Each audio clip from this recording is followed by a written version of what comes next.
Minasan, konnichiwa, Magi Sensei desu. Hari ini kita masuk pertemuan ke-41 ya, minasan. Nah, di pertemuan ini kita akan belajar pola kalimat Mina no Nihongo 1 bab 23 ya, minasan. Oke, nggak usah lama-lama, langsung aja kita masuk ke pembahasan ya. Nah, pertama, sebelum kita ke pembahasan utama, kita pelajari dulu atarashi kotobanya. Kosakata baru ya, minasan. Silahkan kalian pause video ini, kalian catat dan pahami ya, minasan. Kalau ada pertanyaan, silahkan kalian tulis di kolom komentar. Silahkan, minasan.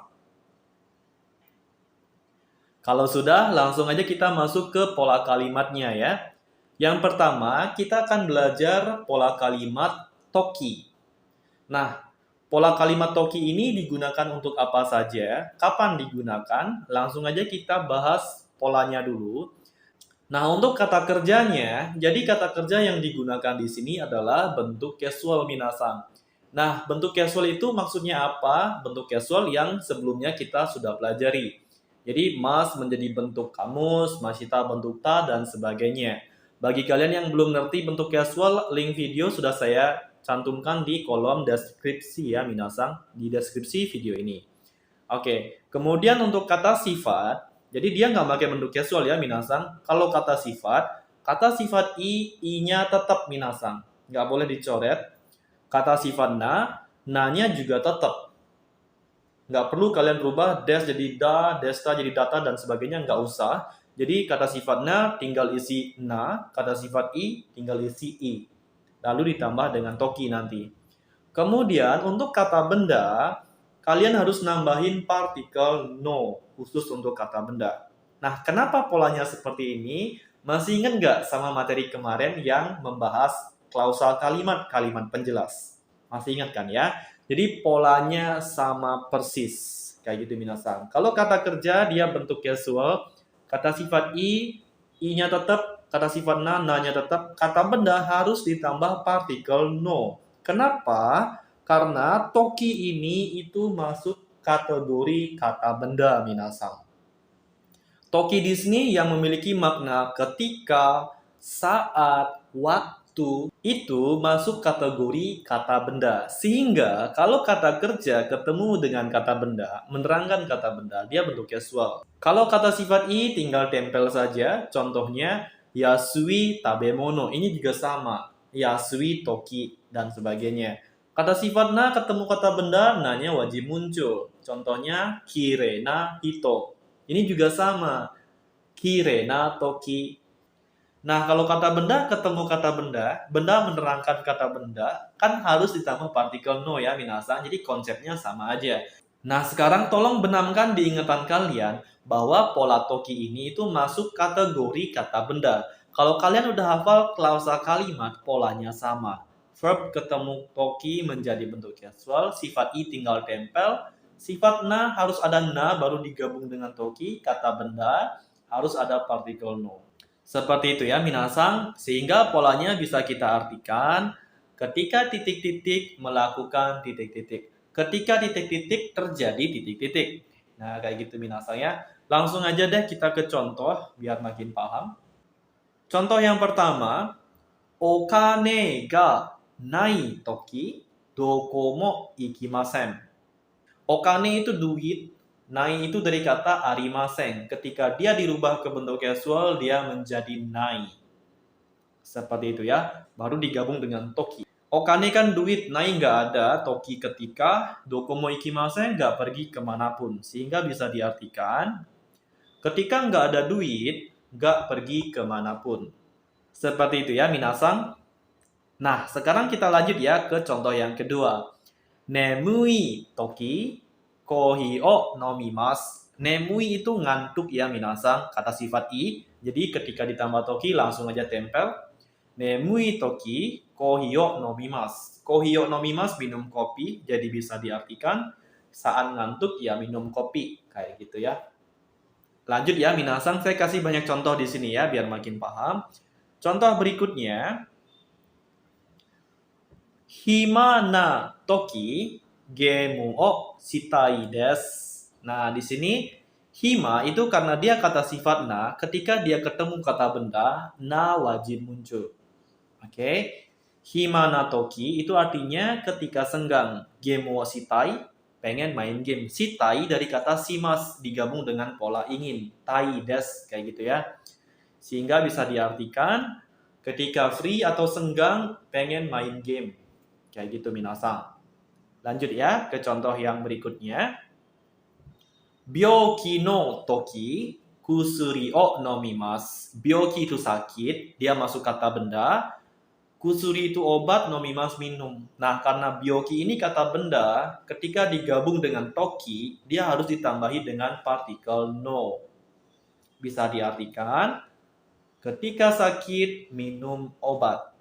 Byoki no toki kusuri o nomimasu. Lanjut ya minasang ke contoh yang berikutnya. Ini tambahan ya, tolong diingat minasang. Nah, ketika kata kerjanya ini khusus untuk bentuk kamus dan bentuk ta ya minasang. Tolong diingat ya konteks kalimatnya ya.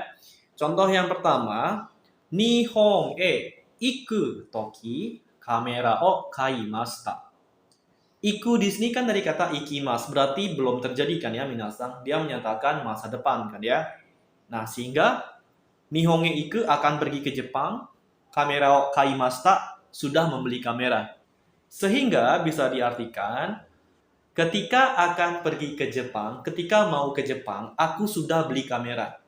Kayak gitu ya minasang. Jadi dia beli kameranya itu di negaranya dia. Contohnya kita di Indonesia kita beli kamera, baru kita cus ke Jepang kayak gitu ya.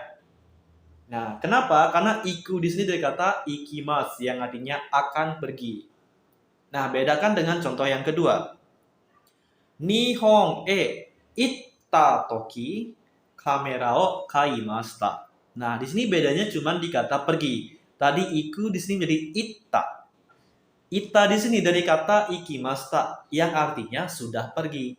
Sehingga bisa diartikan ketika aku sudah pergi ke Jepang, aku telah membeli kamera. Jadi kameranya itu dibeli ketika dia sudah ke Jepang. Dalam artian belinya itu di Jepang. Kayak gitu ya minasang.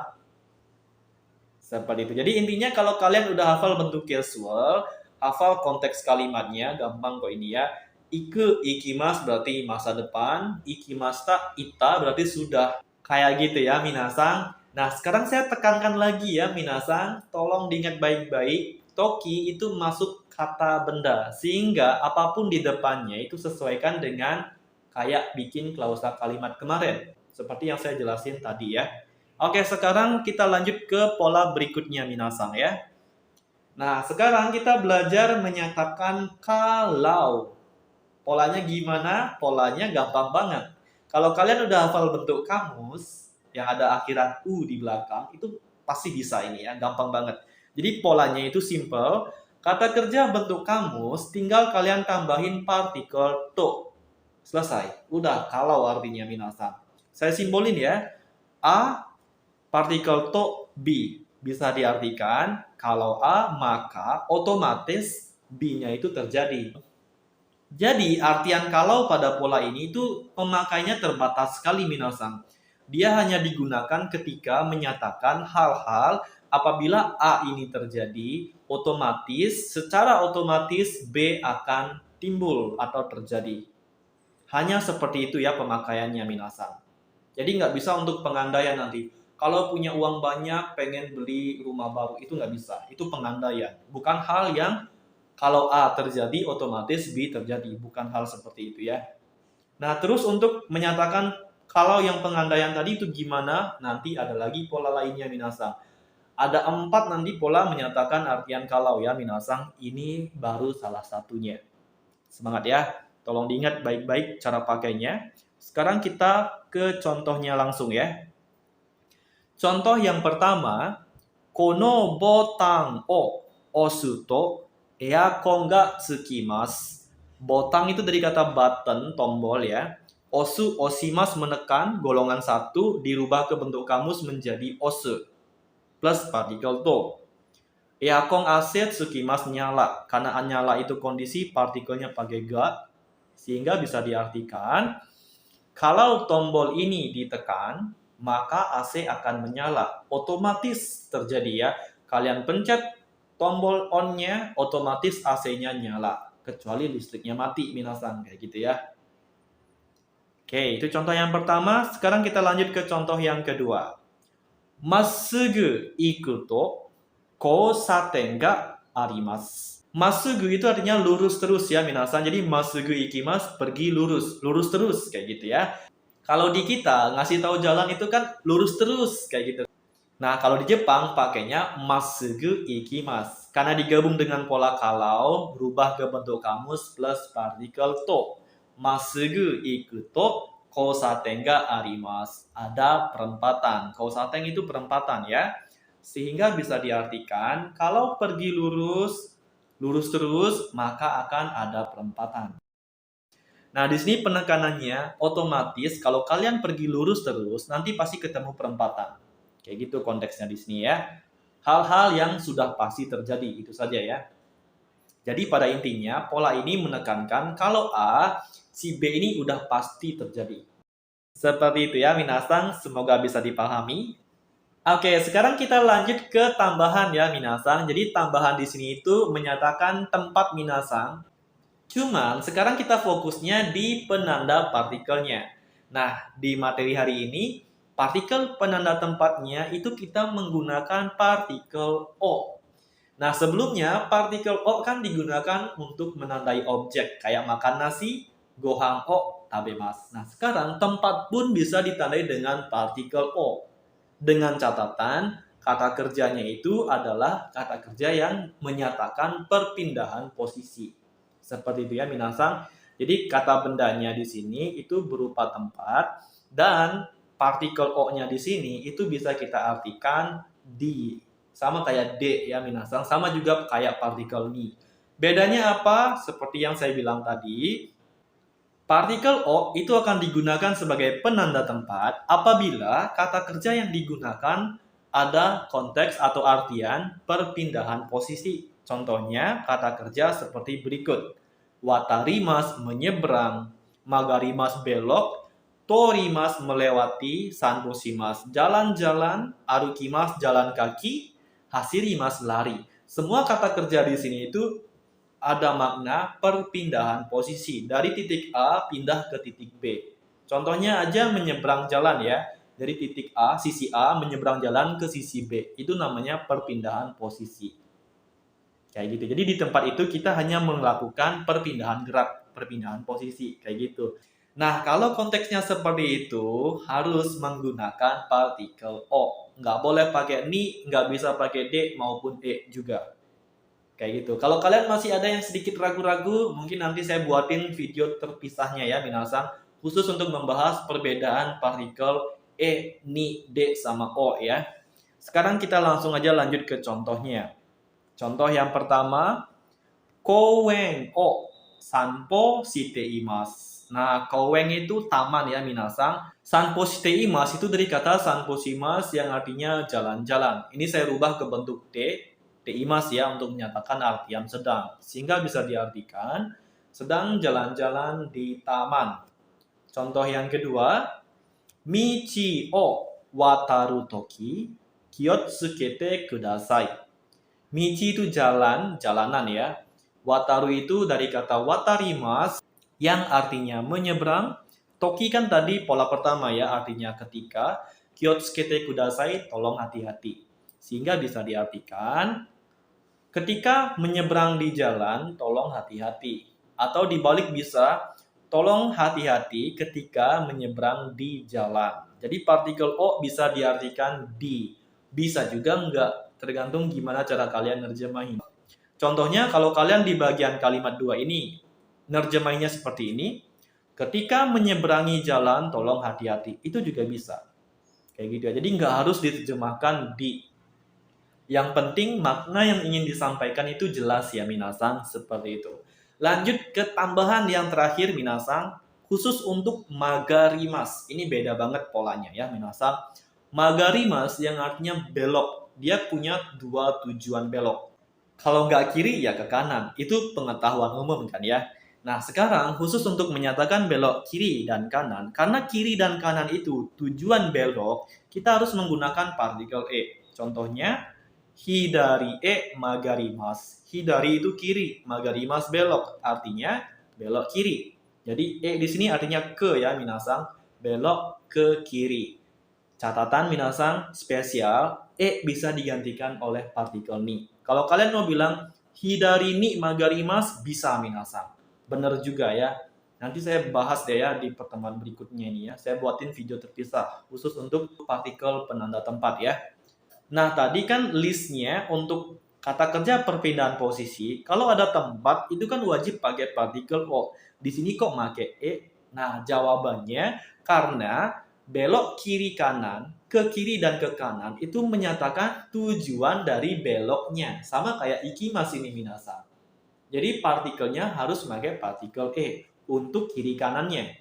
Belok kiri atau ke kanan. Tapi kalau kalian ngasih tahu belok kiri dan kanannya itu di perempatan kah, di pertigaan kah, itu baru ada partikel o-nya nanti, wajib pakai o. Contohnya seperti ini.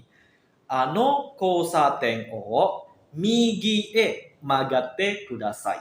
Nah, partikel o-nya itu di perempatannya minasang, di kosatennya. Miginya, kiri kanannya ya harus pakai e. Kalau nggak e bisa juga pakai ni nanti minasang. Karena partikel e itu bisa digantikan oleh partikel ni. Nah, untuk pembahasannya nanti saya buatin aja video terpisah ya, minasang, khusus untuk partikel penanda tempat ya. Yang ingin saya tekenin, khusus untuk pola magarimas, partikel O-nya itu ada di bagian tempat di mana kita belok. Contohnya di sini, karena kita beloknya di perempatan, perempatannya yang pakai O. Bukan kiri kanannya nanti pakai O ya. Kiri kanan karena dia tujuan, ya wajib pakai E. Kalau nggak E, pakai ni bisa minasang. Seperti itu ya. Sehingga bisa diartikan, tolong belok ke kanan di perempatan itu. Nah, di sini ada artian tolong karena magarimasnya saya gabung dengan te kudasai ya, minasang, seperti itu.